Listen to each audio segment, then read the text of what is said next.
kerf is an important concept for every woodsman to know. I like to break kerf down into two separate categories. The first being saw kerf, which has to do with the blade, and the second being wood kerf, which has to do with the wood that we're cutting. Today we're going to talk about wood kerf. Wood kerf is created as our saw blade cuts through our desired piece of wood. There's thickness to our saw blade, so that thickness leaves behind a gap in the wood that we're cutting, and that is wood kerf. So we need to be able to think about that when we're felling and bucking logs. Here's a perfect scenario of how kerf works. As I begin to saw into a piece of wood, two things is going to happen.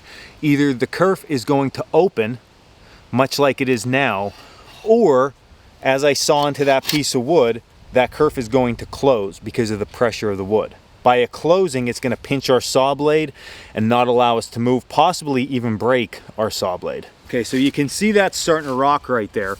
And what it's doing is it's pinching my blade. Now I'm still able to move it a little bit, but it really is getting my blade pinched in there. And at this point, I can seriously damage my saw blade. I can get it out. You can see it's getting super tight in there.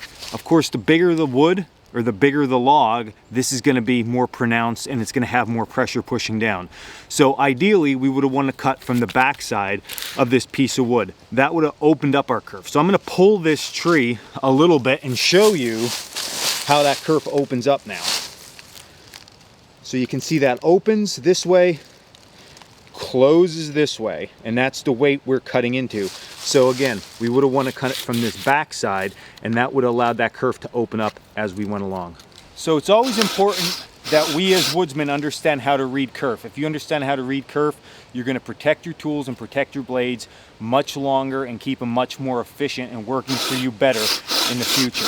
By using the end of a log like this, the weight of this log here is going to push down, opening our kerf as we cut and allowing it to fall away clearly, not damaging our saw blade. This was Dan Wowak with Cold Cracker Bushcraft. I hope you enjoyed this video. This is something a lot of individuals overlook, or you might know it, you just don't know the technical terms of it.